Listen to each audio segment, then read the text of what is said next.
नमस्कार, welcome to मीमांसा academy. ये लेक्चर है एमपीपीएससी 2026 के प्री के लिए, ठीक है, जिसके अंतर्गत हम यूनिट 10 के पीवाईक्यू कर रहे हैं, यानी कि मध्य प्रदेश की जनजाति दी गई है यूनिट 10 में और उसके हम कर रहे हैं पीवाईक्यू। और आज हम करने वाले हैं मध्य प्रदेश की जनजाति के व्यक्तित्व की पीवाईक्यू और प्लस एमसीक्यू। तो जब भी आप मध्य प्रदेश की जनजाति के व्यक्तित्व पढ़ते हो तो उसको 3 भागों में बांट दिया करो। एक कौन सा भाग? ऐसे जनजाति व्यक्तित्व जिनका संबंध क्रांति से रहा है। दूसरे जनजाति व्यक्तित्व जिनका संबंध किससे रहा है? कला और संस्कृति से रहा है। तीसरे जनजाति व्यक्तित्व जिनका संबंध राजनीति से रहा है। ठीक है, तो चलिए शुरू करते हैं। पहला क्वेश्चन है कि महानायक टांट्या मामा किस आदिवासी जनजाति से संबंधित थे? तो टांट्या मामा जो है ये भील आदिवासी जनजाति से संबंधित थे और इनका जन्म जो है 1842 में पूर्वी निमाड़ की पंघाना तहसील के बाड़ना गांव में। कौन सा? बाड़दा गांव। बाड़दा गांव में इनका जन्म हुआ था। ठीक है, तो ये ध्यान रखना कि जब भी आप जनजाति के व्यक्तित्व पढ़ते हो तो आपको 3-4 पॉइंट याद होना चाहिए उस व्यक्ति का। ठीक है, जैसे कि टांटे मामा ले लीजिए आप, तो इनका याद होना चाहिए पहला पॉइंट कि इनका जन्म कहाँ हुआ है और किस गांव में हुआ है, किस जिले में आता है गांव। ठीक है, दूसरा पॉइंट याद होना चाहिए कि जो इनका नाम है, इनका वास्तविक नाम क्या है। ठीक है, तीसरा पॉइंट याद होना चाहिए कि इनका योगदान क्या है, और चौथा पॉइंट याद होना चाहिए कि इनकी मृत्यु कब हुई है, डेट वाइज आपको याद होना चाहिए। ठीक है, और इससे क्वेश्चन बाहर जाते भी नहीं है, आप खुद देख लेना। इतने क्वेश्चन के इर्द गिर्द जो है आपको क्वेश्चन के आंसर मिलेंगे। और सबसे मुख्य बात यह है कि जो टांटे मामा है इन्हें कहते हैं इंडियन रॉबिन हुड की उपाधि दी गई थी अंग्रेजों द्वारा। अंग्रेजों ने इन्हें कहा था इंडियन रॉबिन हुड। और एक न्यूज़पेपर है, कौन सा? वो है न्यूयॉर्क टाइम्स। इसमें 10 नवंबर 1889 का जो अंक था उसमें इंडियन रॉबिन हुड कहा गया था। किसे कहा गया था? टांट्या मामा को कहा गया था। वह क्लियर? एक क्वेश्चन और उठता है कि जो भारत का रॉबिन हुड है वो है टांट्या मामा, लेकिन जो निमाड़ है उसका जो रॉबिन हुड है वो किसे कहते हैं? वो कहते हैं भीमा नायक को। भीमा नायक से कर लेना निमाड़, भीमा नायक के ना से कर लेना निमाड़, और ना से कर लेना नायक, यानी भीमा नायक जो है निमाड़ क्षेत्र के रॉबिन हुड है। अब बसते कौन से हैं? वो बसते हैं टांटे मामा जो भारत के रॉबिन हुड है। वह क्लियर? ये ध्यान रखना। ठीक है, नेक्स्ट क्वेश्चन है टांट्या भील का वास्तविक नाम क्या है? तो टांट्या भील का वास्तविक नाम क्या है? ये क्वेश्चन जो है मध्य प्रदेश पीएससी ने 2020 में कर चुका है, और इसका जो आंसर है आयोग ने दिया था A+D दिया था, यानी कि A+D इसका आंसर दिया था मध्य प्रदेश आयोग ने। और ये ध्यान रखना कि जो टांट्या भील का एक और नाम है मिलेगा आपको, वो मिलेगा तात्या। तो आपको तात्या आए या टांट्या मामा आए या टांट्या आए या टुंड्रा आए, ये सभी नाम जो है टांट्या भील का वास्तविक नाम है। वह क्लियर? ये ध्यान रखना। नेक्स्ट क्वेश्चन है कि टांट्या भील ने किस प्रसिद्ध क्रांतिकारी स्वतंत्रता संग्राम के सेनानी से आक्रमण की गुरिल्ला युद्ध शैली सीखी थी? तो उस महान क्रांतिकारी का नाम है, वो है तात्या टोपे। तात्या टोपे से ही टांट्या मामा ने गुरिल्ला युद्ध पद्धति सीखी थी। ध्यान रखना। और ये ध्यान रखना कि जो तात्या टोपे का बहुत बड़ा योगदान रहा है 1857 की क्रांति में, और जब 1857 क्रांति हुई थी तब टांट्या भील महज 15 वर्ष के थे। वह क्लियर? ये ध्यान रखना। ठीक है, नेक्स्ट क्वेश्चन है स्वर्गीय श्री बादल भोई कौन थे? तो ध्यान रखना, स्वर्गीय श्री बादल भोई जो है ये प्रसिद्ध आदिवासी स्वतंत्रता सेनानी थे। ऑप्शन सी सही हो जाएगा। वह क्लियर? इनके बारे में सुनना कि इनका जन्म जो है ये हुआ था छिंदवाड़ा जिले के एक गांव में, जिस गांव का नाम है डुंगरिया। डुंगरिया गांव जिला छिंदवाड़ा में 1845 1845 को इनका जन्म हुआ था।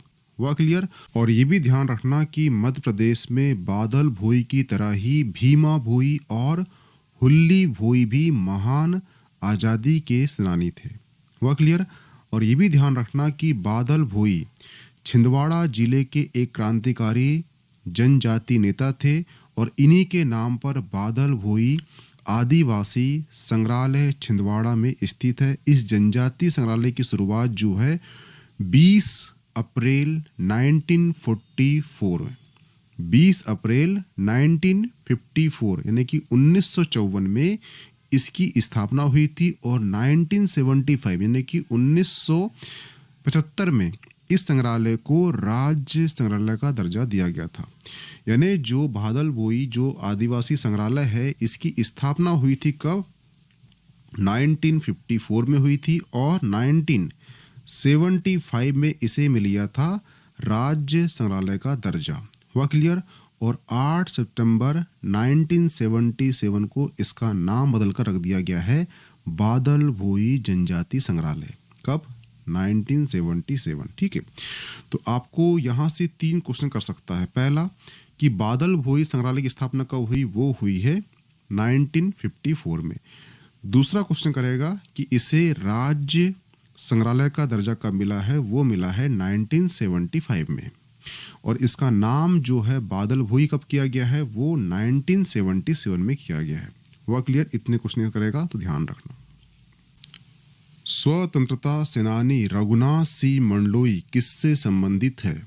ये ध्यान रखना कि जो रघुनाथ सिंह हैं ये एक्चुअली बरुड़ के जमींदार थे जिनका संबंध जो है भिलाला जनजाति से है और इन्होंने 1857 की जो क्रांति हुई थी उसमें भाग लिया था। इसलिए ये क्वेश्चन आपके लिए महत्वपूर्ण बन जाता है। ये क्वेश्चन पहले कर भी चुका है। ठीक है। ये क्वेश्चन जो है मध्य प्रदेश पीएससी के 2024 में आ चुका है। ध्यान रखना। हुआ क्लियर। ठीक है। प्रसिद्ध कलाकार फेमा फालिया किस कला के लिए जाने जाते हैं? तो जो फेमा फालिया है ये जाने जाते हैं पिथौरा चित्रकला। ऑप्शन सी सही हो जाएगा। ये ध्यान रखना कि जो फेमा फालिया है इनका जन्म हुआ था कहाँ पर? झाबुआ जिले के चंद्रशेखर आजाद नगर में हुआ था। ठीक है। इनका योगदान क्या है? तो ध्यान रखना ये भील आदिवासी की विश्व प्रसिद्ध चित्रकला पिथौरा तथा इसके सर्वश्रेष्ठ चित्रकार फेमा है। हुआ क्लियर। इनका योगदान क्या है? तो इनका योगदान ये है कि ये विश्व प्रसिद्ध आदिवासी भील आदिवासी की चित्रकला कौन सी है? वो है पिथौरा चित्रकला के ये क्या थे? चित्रकार थे। हुआ क्लियर। ध्यान रखना। ठीक है। और इन्हें जो है 1986 में क्या मिला है? इनको मिल चुका है शिखर सम्मान। और 2017 में इनको मिल चुका है तुलसी सम्मान। ये दोनों सम्मान इनको प्राप्त हो चुके हैं। तो ध्यान रखना। ठीक है। और ये भी ध्यान रखना कि जो पिथौरा चित्रकला होती है इसका जो केंद्र बिंदु होता है ये होता है घोड़े का चित्र। हुआ क्लियर। ये ध्यान रखना। ये भी क्वेश्चन करता है कि पिथौरा चित्रकला में किसके चित्र बनाए जाते हैं? तो वहां मुख्य जो केंद्र होता है वो होता है घोड़ा। ये ध्यान रखना। हुआ क्लियर। गोंड चित्रकार जगहर सिंह श्याम गोंड समुदाय के किस उप समूह से संबंधित है? तो ये ध्यान रखना कि जो जगहर सिंह श्याम का जन्म हुआ था 1962 में कहाँ पर? डिंडोरी जिले में। हुआ क्लियर। और गांव पूछेगा आपको तो वो है पटनगड़। पटनगड़ जो गांव है डिंडोरी का वहां पे 1962 में जगहर सिंह श्याम का जन्म हुआ था जो प्रधान गोंड जनजाति के से संबंधित है।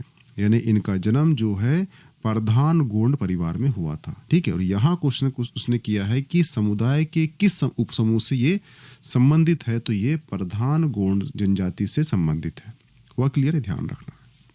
पितौल की भूरी बाई का संबंध किससे है? तो पितौल की जो भूरी बाई का संबंध किससे है? तो वो संबंध है ऑप्शन ए पेंटिंग से। हुआ क्लियर। जो भूरी बाई है ये एक्चुअली झाबुआ जिले की पिटोल गांव से है। तो तो आपको जिला प्लस गांव दोनों याद होना चाहिए, ठीक है। इनका योगदान क्या है, तो ये जो है पिथौरा चित्रकला के लिए प्रसिद्ध भूरीबाई भील समुदाय की एक पहली महिला कलाकार है। हुआ क्लियर? जिन्होंने चित्रकला के लिए पेपर और कैनवास का उपयोग किया, ये ध्यान रखना। ये पहली ऐसी चित्रकार है जिन्होंने पिथौरा चित्रकला के लिए पेपर और कैनवास का यूज किया। हुआ क्लियर? और इन्हें जो है शिखर सम्मान मिल चुका है 1986 में, अहिल्याबाई सम्मान मिल चुका है 1998 में और पद्मश्री मिल चुका है 2021 में। तो यहाँ से इनको शिखर सम्मान प्लस अहिल्याबाई प्लस पद्मश्री तीनों सम्मान इनको प्राप्त हो चुके हैं। हुआ क्लियर? ठीक है। और ध्यान रखना कि वर्तमान में भोपाल में आदिवासी लोक कला अकादमी में कलाकार के रूप में कार्यरत और इसके साथ ही ये मध्य प्रदेश संस्कृति विभाग की ब्रांड एम्बेसडर भी है। और ये ध्यान रखना कि इनकी आत्मकथा है डॉटेड लाइन बुक। क्या है? डॉटेड।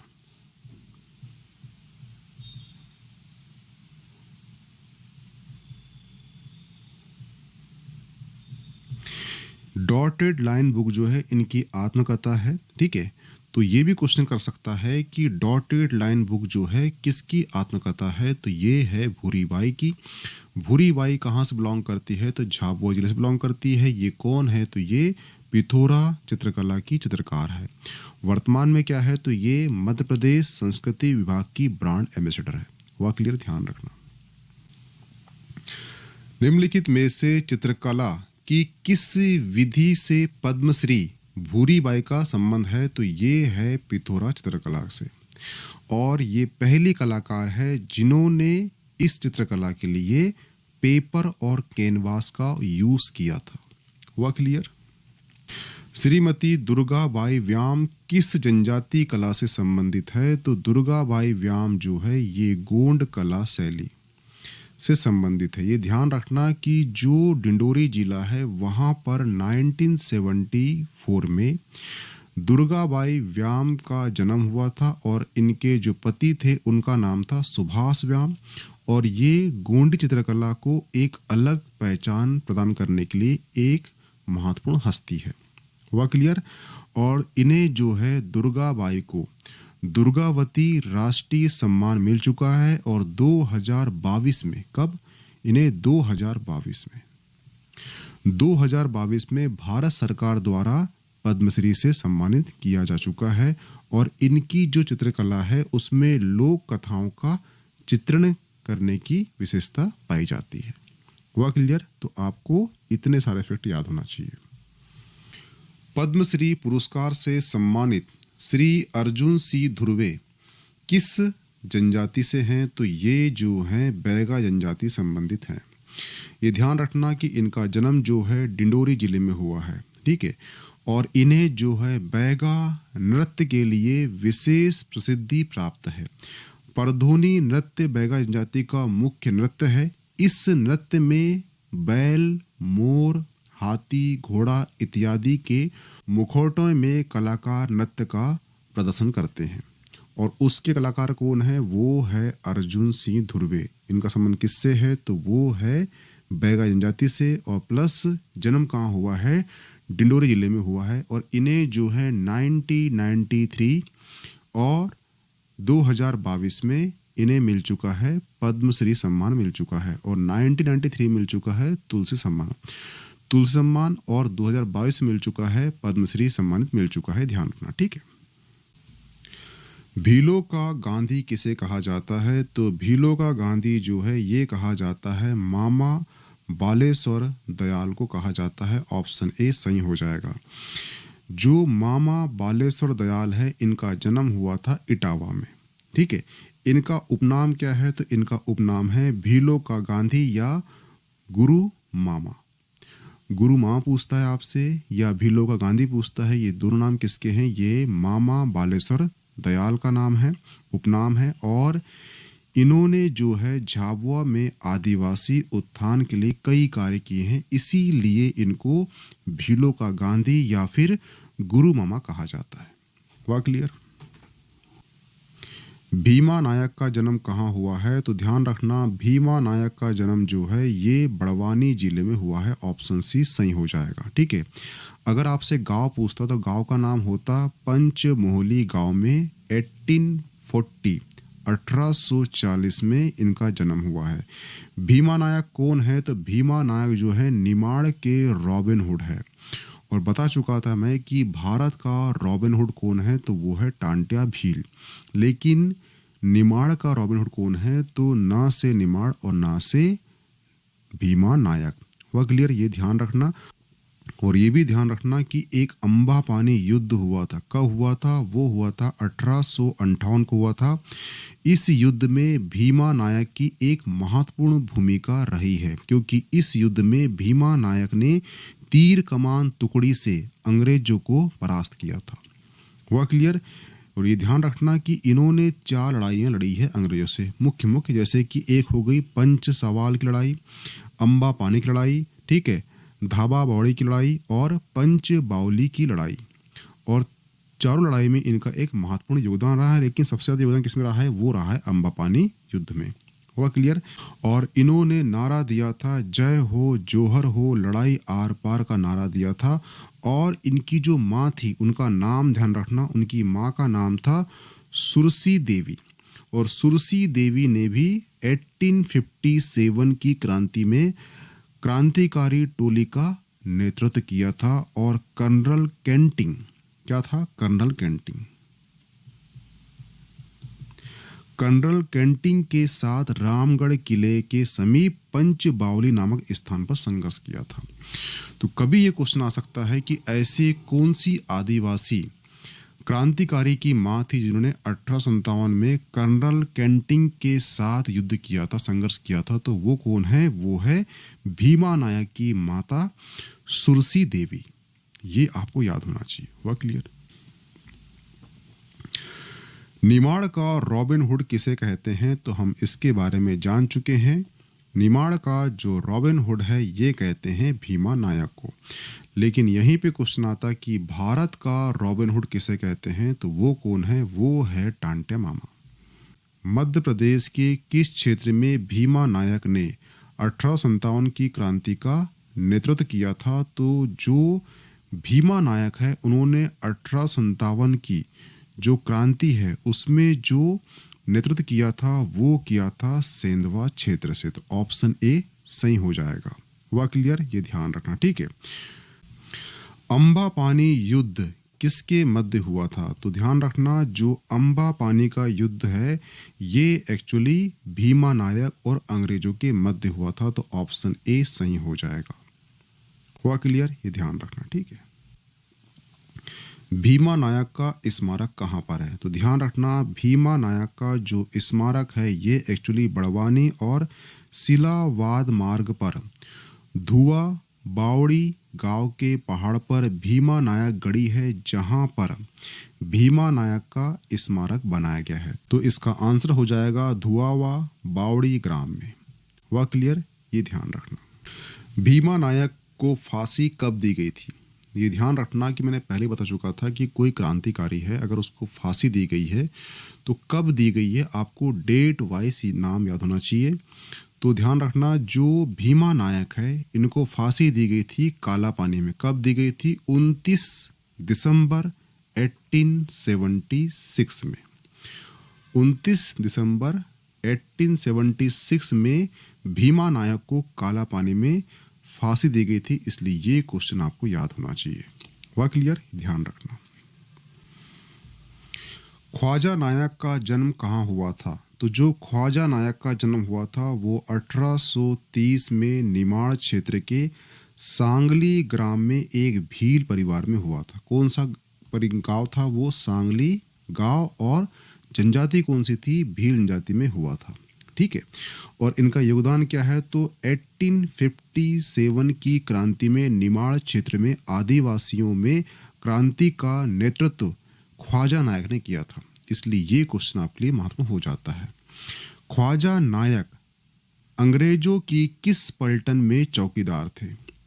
तो ध्यान रखना, जो ख्वाजा नायक है इनके पिता भी जो है गुमान नायक जो है अंग्रेजों के चौकीदार थे। उनकी मृत्यु के बाद जो है इनको भी चौकीदार के रूप में नौकरी मिल गई थी, अंग्रेजों के सेवादार के रूप में, ठीक है। और जो ख्वाजा नायक है ये भील पलटन, ऑप्शन बी भील पलटन जो है में शामिल हुए, जहां इन्होंने सेंधवा जमाती चौकी से सिरपुर चौकी तक यानी 24 मील लंबे मार्ग की चौकीदारी का जिम्मा सौंपा गया था। तो ऑप्शन बी सही हो जाएगा। ख्वाजा नायक कब शहीद हुए थे? तो ध्यान रखना 11 अप्रैल 1858 ईस्वी को बड़वानी और सिलावात के बीच स्थित अंबापानी गांव में अंग्रेज और भील सेना का युद्ध हुआ था। अंग्रेज और भील सेना का युद्ध हुआ था, जिसमें ख्वाजा नायक के पुत्र दौलत सिंह भी मारे गए थे और कर्नल जेम्स आउट्रम ने ख्वाजा नायक को मार दिया था। तो इसीलिए 11 अप्रैल को ख्वाजा नायक दिवस के रूप में मनाया जाता है मध्य प्रदेश शासन द्वारा। तो इसका आंसर क्या हो जाएगा? इसका आंसर हो जाएगा ऑप्शन सी 11 अप्रैल 1858 को, ठीक है। आपको ये डेट भी याद होना चाहिए कि मध्य प्रदेश शासन जो है ख्वाजा नायक शहीद दिवस मनाती है, इसलिए हुआ क्लियर। और आपको एक अंग्रेज का नाम होना चाहिए, किसने मारा था इनको मारा था किसने? कर्नल जेम्स आउट्रम ने।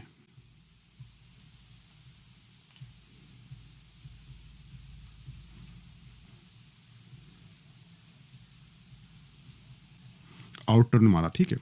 तो ये आपको नाम याद होना चाहिए। क्वेश्चन यहाँ से ये कर लेगा कि ख्वाजा नायक को किसने मारा था, तो वो था अंग्रेज कर्नल जेम्स आउट्रम ने मारा था, ठीक है। कब? 11 अप्रैल 1858 को। इसलिए 11 अप्रैल को प्रतिवर्ष मध्य प्रदेश शासन क्या करती है? ख्वाजा नायक दिवस मनाती है, शहीद दिवस मनाती है। तांत्या भील का जन्म कब हुआ था? तो ध्यान रखना तांत्या भील का जन्म जो है 1842 में पूर्वी निमाड़ की पांघाना तहसील में बाड़दा गांव, कौन सा गांव? बाड़दा गांव में हुआ था। हुआ क्लियर? पूरी कहानी हम जान चुके हैं पहले, रिपीट नहीं करेंगे यहाँ पर। अंग्रेज द्वारा इंडियन रॉबिन हुड की उपाधि किसे दी गई थी? तो इंडियन रॉबिन हुड की उपाधि दी गई थी किसे? वो दी गई थी तांत्या भील को, ठीक है। और ये ध्यान रखना कि एक पेपर लॉन्च हुआ था, एक पेपर का अंक था न्यूयॉर्क टाइम्स, उसमें 10 नवंबर 1889 का जो अंक था उसमें क्या बोला गया था? वो बोला गया था इंडियन रॉबिन हुड। किसे बोला गया था? वो बोला गया था तांत्या भील को। किसमें? न्यूयॉर्क टाइम में, ठीक है। तो आपको पेपर का नाम भी याद होना चाहिए। कभी क्वेश्चन कर लिया कि ऐसा कौन सा पेपर था जिसमें तांत्या को इंडियन रॉबिन हुड कहा गया था? तो कौन सा पेपर है? New York times. हुआ क्लियर? तांत्या भील फांसी कब दी गई थी? ध्यान रखना तांत्या भील को फांसी दी गई थी 4 दिसंबर यानी 4 दिसंबर 1889 को दी गई थी। इसीलिए 4 दिसंबर को प्रतिवर्ष शहीद यानी कि तांत्या मामा शहीद दिवस, शहीद मेला जो है लगाया जाता है। कहाँ पर? तांत्या भील रेलवे स्टेशन के पास आयोजित किया जाता है।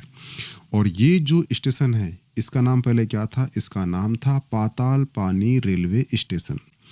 और 2022 या 21 में इसका नाम बदल दिया गया है और उसे कर दिया गया है तांत्या भील रेलवे स्टेशन।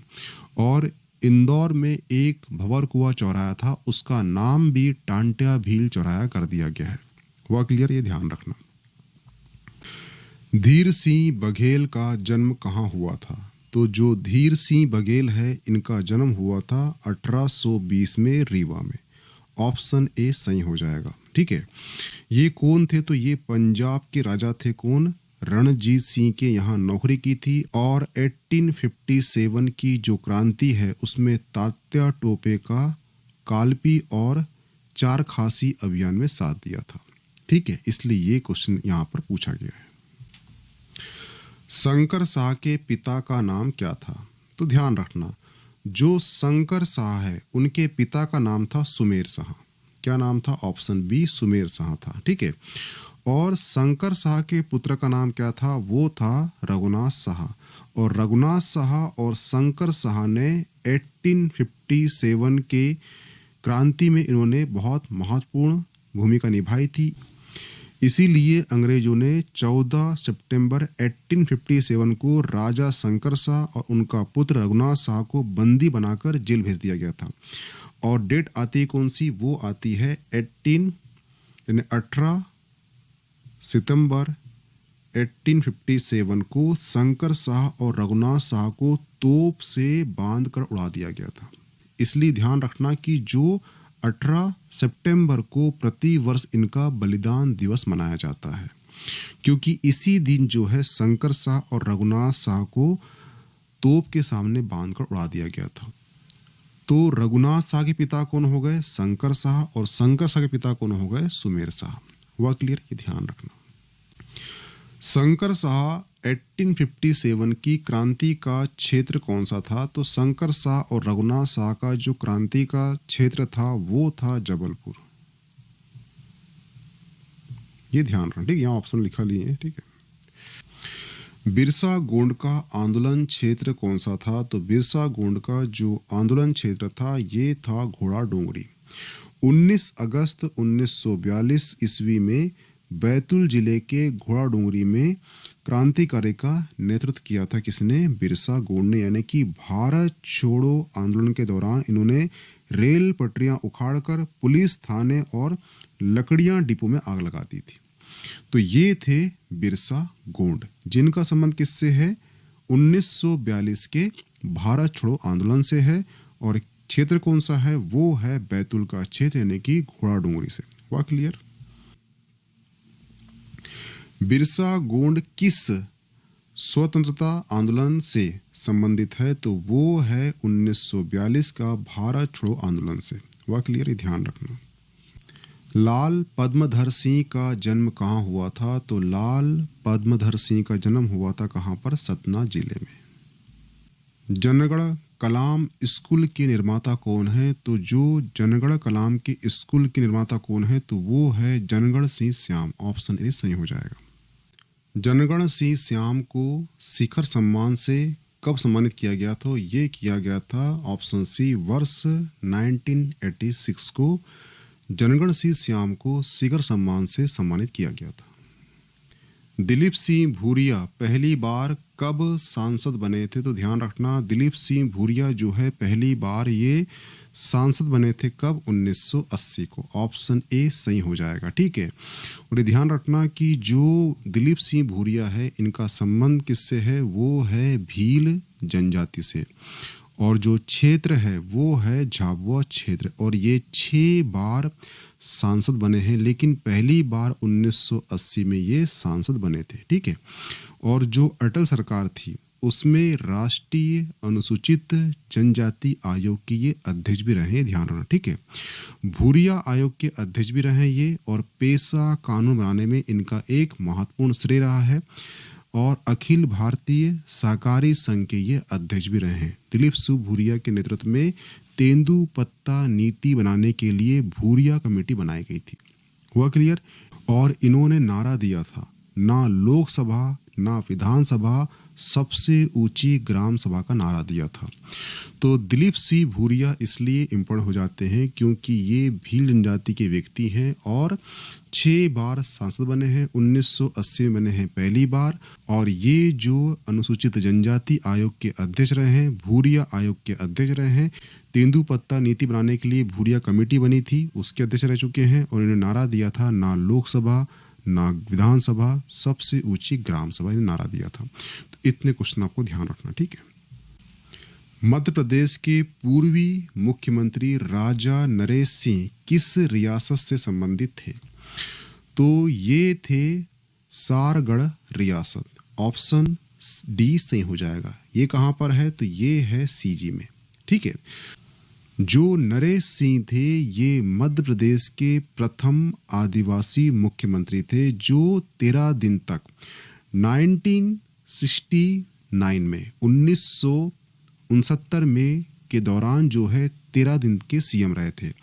और ये जो है प्रथम आदिवासी मुख्यमंत्री थे, लेकिन क्या थे? कार्यवाहक मुख्यमंत्री थे, ध्यान रखना, ठीक है। और नरेश चंद्र जो है दूसरी, तीसरी और चौथी विधानसभा में ये क्या रहे हैं, सदस्य भी रहे, ध्यान रखना, ठीक है। उनका संबंध किससे है, तो इनका संबंध जो है ये है गोंड जनजाति से। हुआ क्लियर। ये क्वेश्चन इसलिए किया है क्योंकि राजा नरेश चंद्र जो हैं जनजाति गोंड से बिलोंग करते हैं, प्रथम आदिवासी कार्यवाहक सीएम रह चुके हैं, 13 दिन तक सीएम रह चुके हैं, और ये जो है सारगढ़ रियासत से संबंधित थे। तो इतने क्वेश्चन आपको याद होना चाहिए, ठीक है। और साथ ही दूसरी, तीसरी, चौथी विधानसभा में क्या सदस्य भी रहे, ध्यान रखना, ठीक है। टूरिया जंगल सत्याग्रह किससे संबंधित है, तो ध्यान रखना गांधी जी के आह्वान पर घोड़ा डोंगरी बैतूल में 1930 में जंगल सत्याग्रह का आयोजन किया गया था, और इसका जो नेतृत्व किया था वो किया था गंजन सिंह कुरकू ने। तो इसका आंसर क्या जाएगा, ऑप्शन ए हो जाएगा। मध्य प्रदेश में बुआ जी उपनाम से किसे जाना जाता है, ध्यान रखना जो ऑप्शन डी दिया गया है, जमुना देवी जो हैं बुआ जी के उपनाम से प्रसिद्ध हैं। इनके बारे में ध्यान रखना कि जमुना देवी जो है ये भील जनजाति संबंधित है, और ये बुआ जी उपनाम से प्रसिद्ध है, और 6 बार ये चुनाव जीतकर विधायक बनी है। 1962 में पहली बार झाबुआ लोकसभा क्षेत्र से चुनाव जीता, 1987, 1981 तक ये राज्यसभा की सदस्य रही हैं, और 1998 में मध्य प्रदेश की पहली उप मुख्यमंत्री रही है, और 2003 में पहली महिला नेता प्रतिपक्ष भी बनी है, और मध्य प्रदेश की पहली प्रोटेम स्पीकर भी है, और 2001 में इन्हें भारत ज्योति सम्मान से सम्मानित किया गया है। तो जमुना देवी के सारे पॉइंट आपके लिए महत्वपूर्ण हैं, जैसे कि ये जो है भील जनजाति से बिलोंग करती है, बुआ जी नाम से प्रसिद्ध है, 6 बार चुनाव जीतकर विधायक बनी है, ठीक है। मध्य प्रदेश की पहली उप मुख्यमंत्री, मध्य प्रदेश की पहली नेता प्रतिपक्ष, और मध्य प्रदेश की पहली महिला प्रोटेम स्पीकर कौन है, तो ये जमुना देवी। इसलिए सारे फैक्ट आपको याद होना चाहिए। हुआ क्लियर। और 2001 में इन्हें भारत ज्योति सम्मान सम्मानित किया गया है। जमुना देवी नेता प्रतिपक्ष कब बनाया गया था, तो ध्यान रखना इसका हम कर चुके हैं आंसर डिस्कस 2003 में। 2003 में पहली महिला नेता प्रतिपक्ष बनी है जमुना देवी, ठीक है। और पहली महिला प्रोटेम स्पीकर भी यही रही है, और पहली उप मुख्यमंत्री भी रही है, तो यही रही है, ठीक है। ये ध्यान रखना, ठीक है। मिलेट क्वीन किसे कहा जाता है, तो जो मिलेट क्वीन है ये कहा जाता है किसे, लहरी बाई को। लहरी बाई कहाँ से बिलोंग करती है, तो ये डिंडोरी जिले से बिलोंग करती है। जनजाति कौन सी है, तो ये बैगा जनजाति से संबंधित है, और मोटे अनाज के संरक्षण हेतु बीज बैंक बनाकर स्वयं के 150 से अधिक किस्मों के मोटे अनाज का इन्होंने संरक्षण किया है। इसलिए 2021-22 में पादप जिमोन संरक्षण किसान सम्मान से पुरस्कार इन्हें प्रदान किया गया था। वह क्लियर। तो इसका आंसर क्या है, ऑप्शन ए है, ठीक है, लहरी बाई।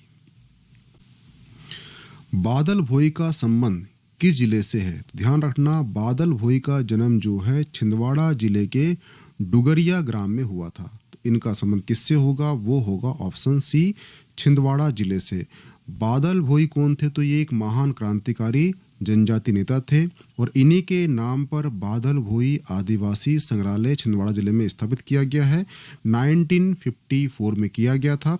1974 में इस संग्रहालय को राज्य संग्रहालय का दर्जा प्राप्त हो गया, और 1977 और 1997, ठीक है, ध्यान रखना ये गलत हो गया था पिछली बार में से, 1997 को इसका नाम जो है बादल भोई जनजाति संग्रहालय कर दिया गया है।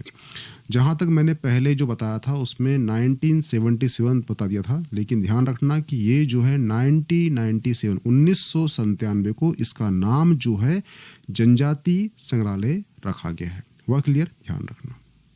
भज्जू सी श्याम का संबंध किस क्षेत्र से है, तो भज्जू सी श्याम का संबंध है ये चित्रकार क्षेत्र से है, ठीक है।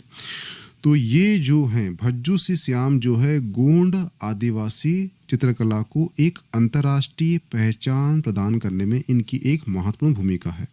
ठीक है, भज्जू सी श्याम के कई चित्र किताबों का स्वरूप ले चुके हैं। द लंदन जंगल बुक की 30,000 कॉपी बिकी और यह 5 विदेशी भाषाओं में छप चुकी है।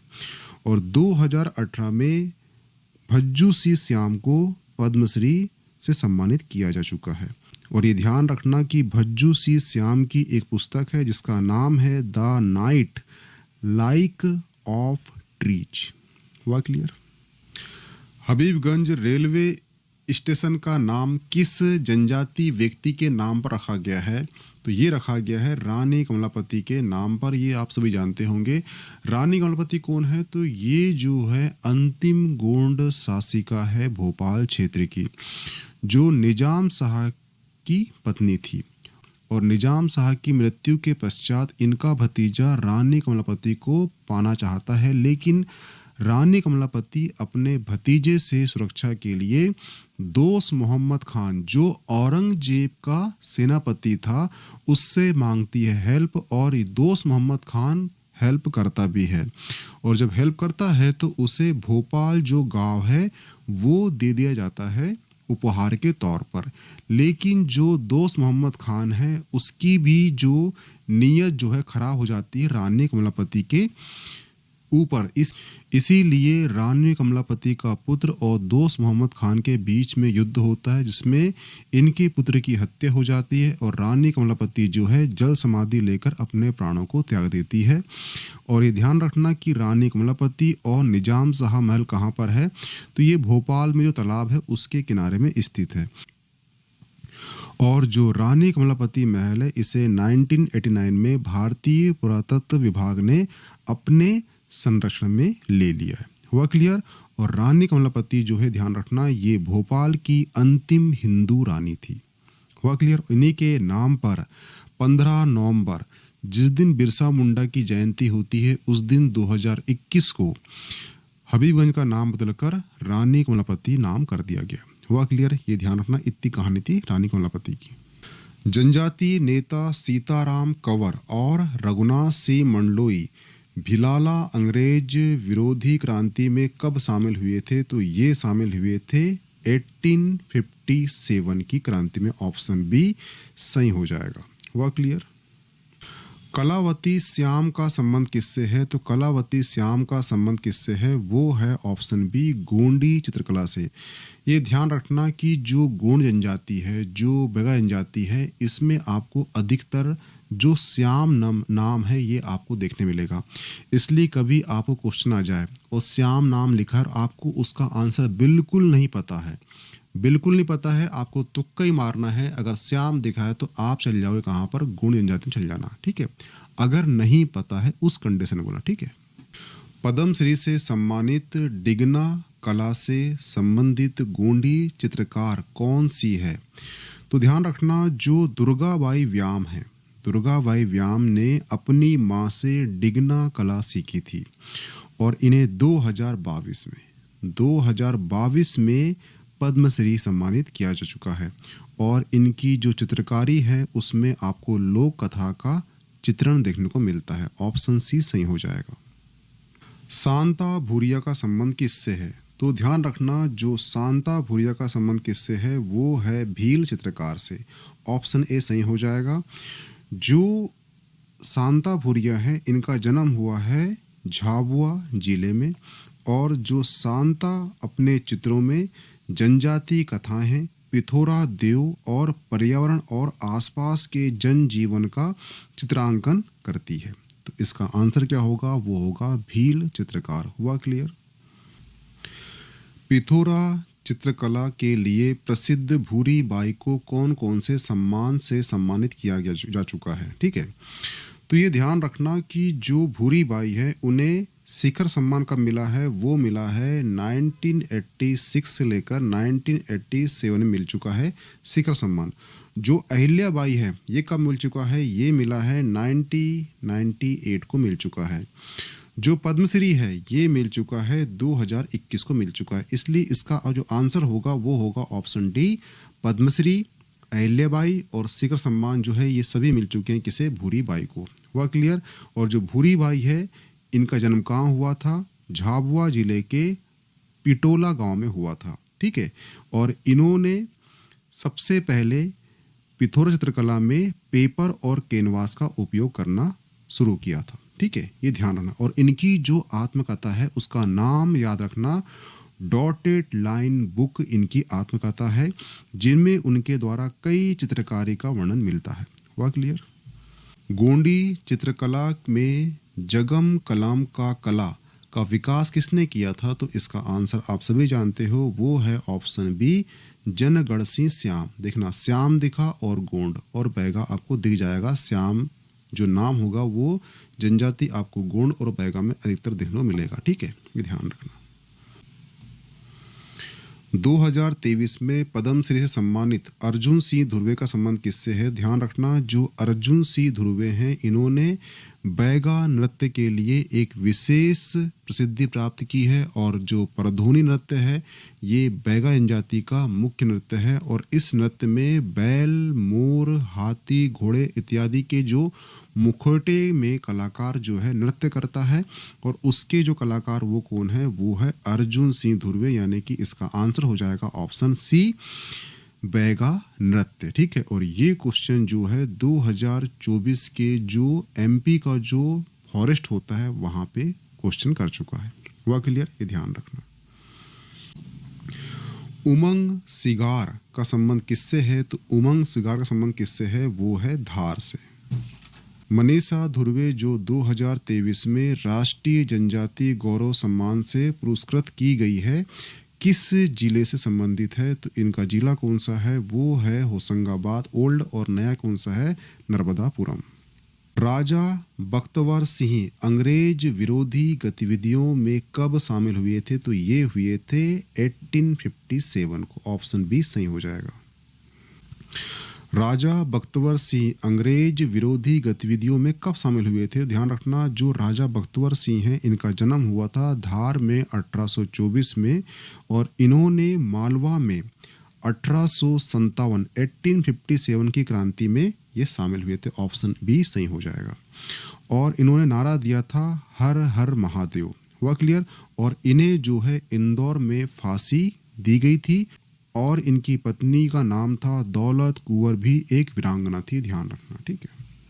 जबलपुर में देवी सिंह गोंड ने अंग्रेजों से बगावत कब की थी, तो देवी सिंह गोंड ने जो अंग्रेजों से बगावत की थी वो की थी 1857, यानी कि ऑप्शन डी सही हो जाएगा। जो देवी सिंह गोंड थी ये एक्चुअली जबलपुर जिले की नन्नी कुटकटनी से माल गुजार थी, और इन्होंने जो है अंग्रेजों से 1857 में युद्ध किया था। रोनोबाई और मक्कोबाई का संबंध किससे है, रोनोबाई और मक्कोबाई का संबंध आपको इसलिए भी याद होना चाहिए क्योंकि रोनोबाई और मक्कोबाई ने 1930 में जो जंगल सत्याग्रह हुआ था, टुरिया जंगल सत्याग्रह हुआ था, यहाँ पर अंग्रेजों द्वारा गोली चलाई गई थी, और रोनोबाई और मक्कोबाई इस गोलीबारी में क्या शहीद हो गए थे, इसलिए इनका संबंध किससे है, वो है ऑप्शन सी, टुरिया जंगल सत्याग्रह से। हुआ क्लियर, ये ध्यान रखना। बिरसा गोंड और जिर्रा गोंड दोनों ने अंग्रेजों के विरुद्ध विद्रोह कब किया था, तो ये किया था 1942 के भारत छोड़ो आंदोलन के दौरान, तो ऑप्शन डी सही हो जाएगा। रानी दुर्गावती की समाधि स्थल कहाँ है, तो ध्यान रखना रानी दुर्गावती जो है गोंडवाना साम्राज्य की शासिका थी। इनका विवाह हुआ था संग्राम शाह के पुत्र दलपत शाह से। दलपत शाह की मृत्यु के बाद जो है दुर्गावती के पुत्र होते हैं वीर नारायण शासक, जो अल्प आयु होने के कारण उनकी रानी दुर्गावती संरक्षिका बनती है, और दुर्गावती ने अफगान मियाँ और मालवा शासक बाज बहादुर को कई बार हराया था। रानी दुर्गावती गोंडवाना साम्राज्य की सुरक्षा के लिए अकबर द्वारा भेजे गए आसफ खान ने नराई का युद्ध, किसका युद्ध, नराई नराई का युद्ध लड़ा और मातृभूमि के लिए बलिदान दे दिया। तो ध्यान रखना, रानी दुर्गावती का जो बलिदान है ये कब हुआ था? ये नराई के युद्ध के दौरान हुआ था आसफ खां के विरोध में। ठीक है, आसफ खां कौन था? तो ये अकबर का एक सेनापति था और इनकी समाधि जो है ये स्थापित कहाँ पर है? वो है जबलपुर के समीप बरेला में। हुआ क्लियर? और 1983 में रानी दुर्गावती के सम्मान में जबलपुर विश्वविद्यालय का नाम बदलकर रानी दुर्गावती विश्वविद्यालय कर दिया गया है। और 2008 में रानी दुर्गावती सम्मान मध्य प्रदेश सरकार द्वारा शुरू किया गया है। 5 अक्टूबर 2023 को प्रधानमंत्री द्वारा जबलपुर में वीरांगना रानी दुर्गावती स्मारक व उद्यान की आधारशिला रखी गई है और ये 21 एकड़ क्षेत्र में विस्तृत है। इसमें रानी दुर्गावती के 52 फुट ऊंची कांस्य की प्रतिमा स्थापित की जाएगी। हुआ क्लियर? तो ये ध्यान रखना। इतनी बड़ी कहानी। रघुनाथ शाह अंग्रेजों का विरोध कब किया था? तो रघुनाथ शाह कौन था? ध्यान रखना, रघुनाथ शाह के पिता होते हैं शंकर शाह, शंकर शाह के पिता होते हैं सुमेर शाह और रघुनाथ शाह और शंकर शाह जो है 1857 की क्रांति में भाग लेते हैं। इसीलिए 18 सितंबर 1857 को शंकर शाह और रघुनाथ शाह को तोप के सामने लगाकर उड़ा दिया जाता है। तो इसका आंसर क्या होगा? वो होगा ऑप्शन बी। संग्राम शाह गोंड समुदाय के किस उप समूह से संबंधित है? तो संग्राम शाह जो है गोंड समुदाय के ये राजगोंड, ऑप्शन बी राजगोंड से संबंधित है। और संग्राम शाह जो है ये ध्यान रखना कि इनका मूल नाम जो है वो है आमरदास। ठीक है, और इन्होंने 52 किलो की विजय के उपलक्ष्य में नरसिंहपुर में चौरागढ़ फोर्ट का निर्माण कराया था। और सबसे मोस्ट आईएमपी क्वेश्चन ध्यान रखना कि इनकी एक रचना है वो है रस रत्नमाला, संस्कृत में लिखी गई है। तो इतने सारे फैक्ट आपको याद होना चाहिए संग्राम शाह से। रानी दुर्गावती कौन से मुगल बादशाह से युद्ध किया था? तो रानी दुर्गावती ने जो अकबर है मुगल बादशाह, उसका जो सेनापति रहा है आसफ खां से युद्ध किया था। कौन सा युद्ध था? वो था नराई का युद्ध और इस युद्ध में मातृभूमि के लिए इन्होंने बलिदान दे दिया था। हुआ क्लियर? कौन सा मुगल बादशाह था? वो था अकबर। भीमा नायक का संबंध किस रियासत से है? तो इनका संबंध किससे है? वो है बड़वानी से। हम पूरी जानकारी से पढ़ चुके हैं पहले। टांट्या भील शहीद मेला प्रतिवर्ष किस दिन आयोजित किया जाता है? जिस दिन इनको फांसी दी गई थी उसी दिन जो है टांट्या मामा शहीद मेला प्रतिवर्ष मनाया जाता है। हुआ क्लियर? ये ध्यान रखना। लाडोबाई किस जनजाति संबंधित है? तो लाडोबाई जो है ये भील जनजाति से संबंधित है। तो यहाँ पे आपके सारे क्वेश्चन समाप्त होते हैं मध्य प्रदेश के जनजाति के व्यक्ति से। अब नेक्स्ट पार्ट होगा उसमें हम पढ़ेंगे मध्य प्रदेश के जनजाति की जो व्यक्ति हैं जिन्होंने क्रांति में भाग लिया है उसके बारे में हम पीवाई करेंगे प्लस एमसीक्यू करेंगे। मिलते हैं नेक्स्ट लेक्चर में। Okay, thanks. इसकी पीडीएफ मिल जाएगी आपको मीमांसा एकेडमी के टेलीग्राम ग्रुप में, तो उसे ज्वाइन कर लीजिए। Okay, thanks. मिलते हैं नेक्स्ट टॉपिक में।